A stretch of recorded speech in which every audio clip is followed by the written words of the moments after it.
चिल्लैया के छुए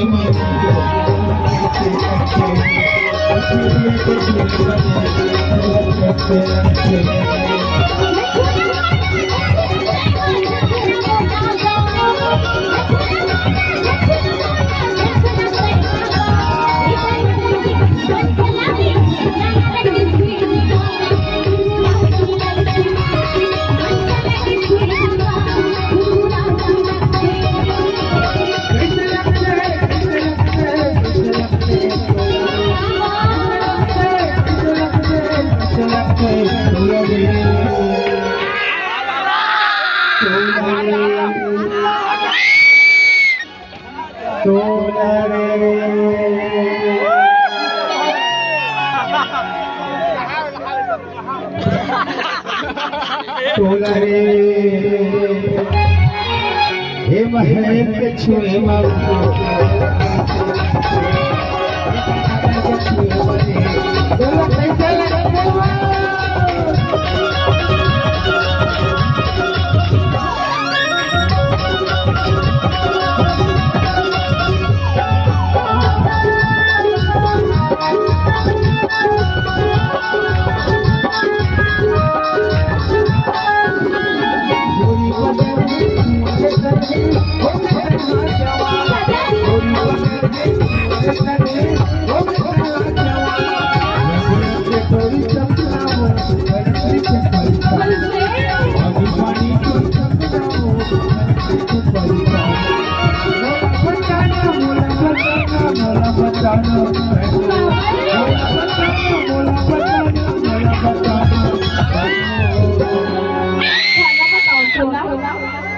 मैं कथा लाइन लग जाते एक के थोड़े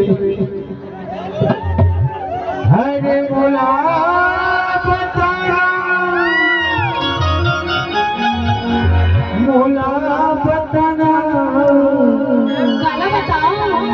हरे मोला बताना ए जानू सिटी वाले के छुए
भैया ना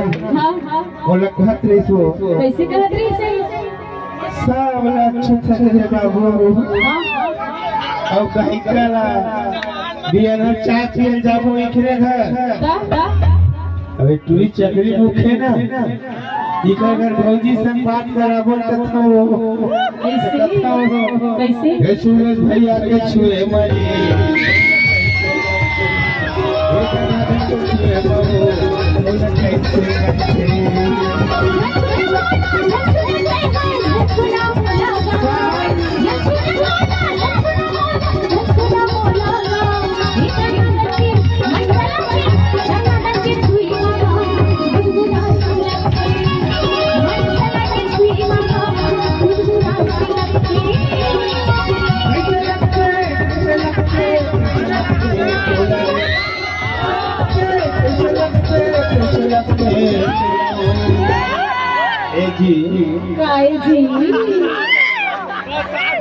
ए हमर में छवाले बाबा बैठे हैं।